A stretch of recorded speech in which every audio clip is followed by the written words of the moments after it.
ito ay rated SPG. Striktong patnubay at gabay ng magulang ang kailangan. Maaaring may masiselang tema, lengguwahe, karahasan, sexual, horror o droga na hindi angkop sa mga bata. Nalaglag ang kwintas ni Trixie na mula sa bag ni Patricia na kinuha na ng magnanakaw. Pero magtataka siya kung bakit naibalik sa mami niya ito. Maiisip ni Trixie na magkakilala ang magnanakaw at ang mami niya. Abangan natin sa Lilet Matias, Attorney at Law. Galit na galit si Patricia nang malamang nakasama si Trixie sa pekeng holdapan na palabas ni Renan. Sa sobrang galit niya, sinundan niya si Renan sa shooting practice nito. Bago pa man dumating si Patricia, ay bumalik sa alaala ni Renan kung paano niya napagplanuhan ang pekeng holdapan. Tinawagan kasi siya ni Patricia at pinag-iingat dahil susundan si Renan, nina Trixie at Lilet sa araw na ito. Nakagawa agad ng palabas si Renan, ang pekeng holdapan, hanggang nadamay sina Trixie at Lilet.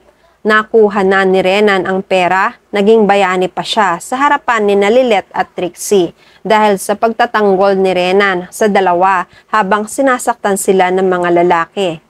Pero merong kapalpakan na nangyari nang mahugot ni Trixie ang bonnet ng lalaki. Harap-harapan sa mukha ni Lilet, nakitang-kita niya ang mukha ng lalaki. Nagkatitigan pa sila. Yan naman ang dahilan kung bakit napagalitan rin ni Renan si Melbar. Nakuhanan siya ng sketch ng mga pulis dahil na rin sa mga statement ni Lilet.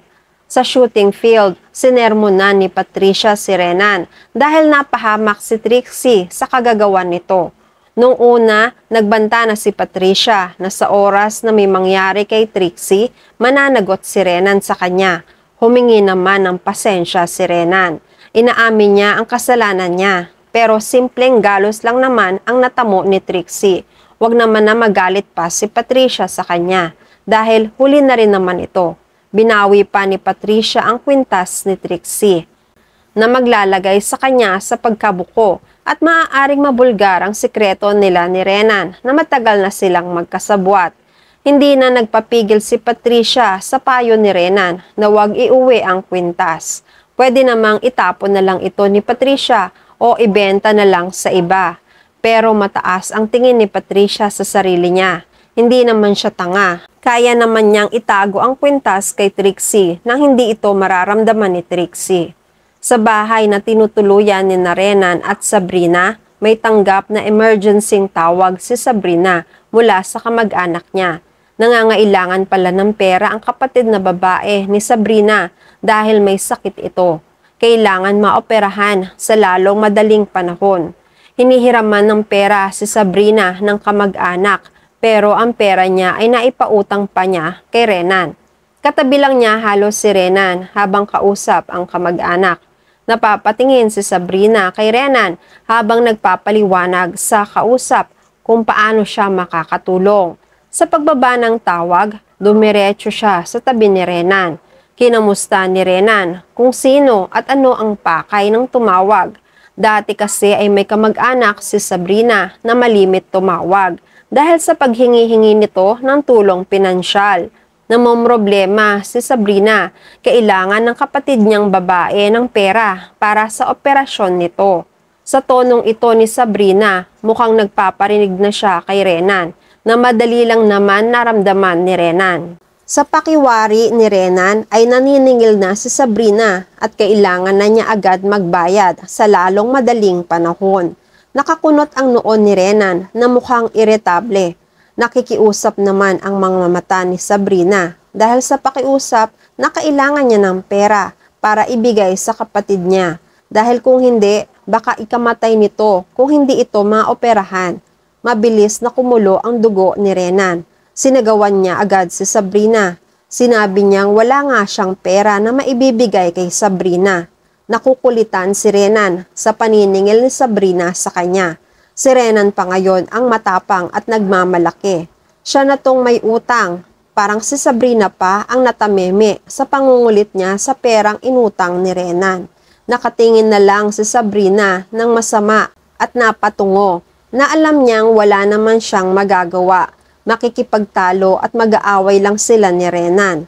Sa kabilang banda, nakuhanan pala ni Trixie ng litrato ang sketch ng lalaking magnanakaw na nahubaran ng bonnet.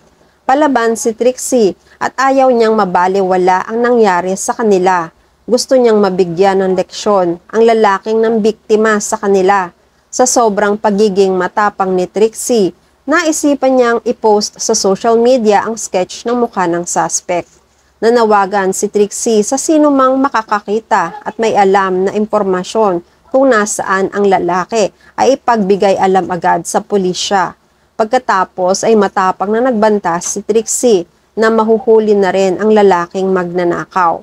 Nakarating ito kay Kurt, nabasa niya ang post ni Trixie. Agad niyang tinawagan si Lilette para ipagbigay alam ang ginawa ni Trixie. Hindi pa ito nababasa ni Lilette. Ikinuwento ni Kurt na nagpost nga si Trixie ng mukha ng lalaking magnanakaw. Nabigla si Lilette. Hindi niya akalain na napakatapang na ni Trixie ngayon. Pero ayaw ni Lilette ang pagiging matapang ni Trixie dahil maaaring balikan si Trixie ng lalaking yon. Natakot si Lilette para sa kaligtasan ng kapatid dahil magiging delikado ang buhay nito. Gustong bigyan ng babala ni Lilette si Trixie. Tinawagan niya si Trixie sa cellphone nito pero hindi ma-reach ang number. Naisipan na lang ni Lilette na puntahan si Trixie sa bahay nito para mas makausap ng maayos. Sa kabilang banda, nabasa na rin pala ni Patricia ang post ni Trixie. Nabigla rin si Patricia pero hindi para sa kaligtasan ng anak dahil kaya naman niyang kontrolin ang tauhan nila. Ang pangangamba ni Patricia sa pag-post na ito ni Trixie ay paano kung mahuli si Melbar. Tatanungin ito at pipilitin paaminin sa mga ginawang kasalanan nito. Baka mapilitan itong umamin at ilaglag sila ni Renan. Sigurado, mabubuking sila ng magkasabwat o kaya naman ay maiipit din sila dahil baka ituro sila ni Melbar na sila ni Renan ang mastermind sa lahat ng mga nangyaring masama kina Lilette. Nagmamadaling umuwi si Patricia. Sa bahay ay nakita niya agad si Trixie. Kinuwestiyon ni Patricia ang pagpo-post ni Trixie sa mukha ng magnanakaw.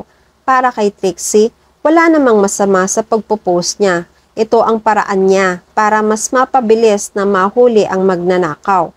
Mas maraming makakakita ng mukha nito, mas malaki ang tsansa na mahuli siya para hindi na rin pamarisan at maulit pa sa ibang biktima. Maya-maya ay dumating na rin si Lilette. Nagmamadali siyang makausap si Trixie. Sang-ayon si Lilette sa sinabi ni Patricia. Sinabi pa ni Lilette na nilagay ni Trixie ang sarili sa kapahamakan dahil delikado ang ginawa nito. Pwede naman na ipaubaya na lang sa mga pulis ang paghuhuli sa magnanakaw. Habang nagsasalita si Lilette ay lumapit si Sheila sa among si Patricia para kuhanin ang bag nito na palagian na niyang ginagawa. Nililigpit niya ang bag nito pagkadating ng amo. Hinayaan ni Patricia na kuhanin ni Sheila ang bag niya. Habang nagtatalo silang mag-ina, biglang nabitawan ni Sheila ang bag ni Patricia. Napasigaw si Patricia dahil nalaglag at nabuksan ang bag niya. Tumambad ang laman ng bag. Nakalabas ang kahon ng kwintas ni Trixie. Nag-aalala si Patricia. Nakatingin naman si Trixie sa nalaglag na bag. Napansin niya rin ang kahon ng alahas. Nagkaatinginan silang mag-ina. Tinanong ni Trixie kung ano ang laman ng kahon ng alahas. Palibhasa, mautak si Patricia, hinarang niya si Trixie. Inutusan ni Patricia si Sheila na itaas at ligpitin na ang bag niya at itago sa kwarto niya. Sinabi ni Patricia na bagong bili niya ang alahas, kabibili niya lang kanina. Hindi na ito importante dahil mas nag-aalala si Patricia sa kaligtasan ng anak mula sa mga magnanakaw na baka balikan siya nito. Napayakap na lang si Patricia kunwari kay Trixie. Nakatingin naman si Lilette na nag-aalala para sa kapatid. At yan ang mga pakakaabangan natin sa Lilette Matias, Attorney at Law. Please like this video and please subscribe to my channel at magkita-kita po muli tayo sa mga susunod pang episodes.